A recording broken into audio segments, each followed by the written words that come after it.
The King thanked Second World War RAF personnel on Monday for saving Britain during a visit marking the 80th anniversary of the Dambusters raid. Charles met 18 veterans of the conflict at an annual tea party hosted by the Battle of Britain Memorial Flight at Coningsby, Lincs. He looked around a Lancaster bomber and saw Spitfires and Hurricanes that make up the flight. Turning towards some of the veterans, he said, "Thank God for all these men, people like you who looked after us." Among them were several bomber pilots and crew who flew countless missions over Germany in a campaign credited with seriously damaging the Nazi war machine.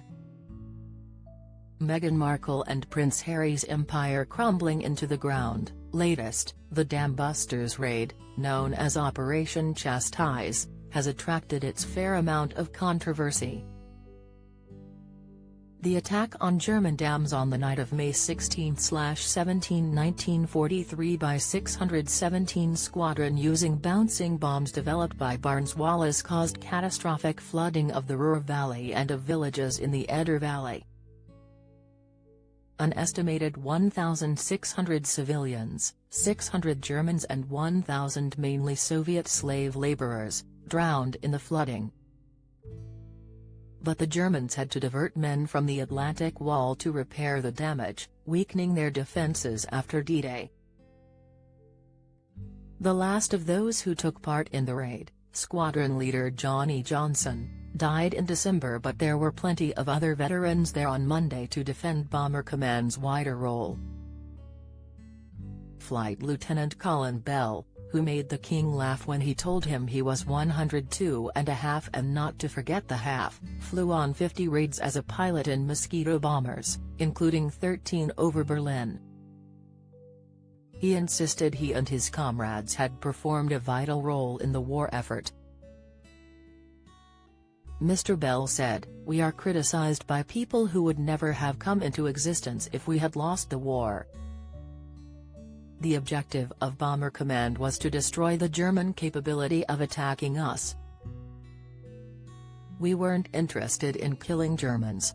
We were only interested in damaging the cities and the armaments and weapons."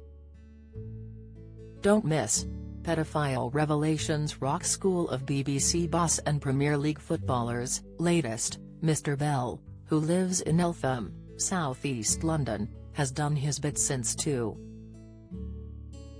He qualified as a chartered valuation surveyor after the war and then set up his own company, only retiring when he was 99. He said, "I thought I'd paid the Chancellor of the Exchequer enough money." The King also met George Pritchard, 100, a former pilot in the RAF's Photographic Reconnaissance Unit who went on to develop the cardiac pacemaker in a career in medical electronics after the war. He said, "We had the highest rate of attrition in the war. A lot of my comrades were murdered in France, shot as spies on Hitler's orders after being shot down." The King sympathized with Eddie Haberley, also 100, a former Spitfire pilot who flew in Burma. Charles said, "My great-uncle Lord Mountbatten got you to fly in the monsoon period." One of the veterans said, "I see you have an aircraft tie on," and the 74-year-old monarch replied, "Tact is my middle name."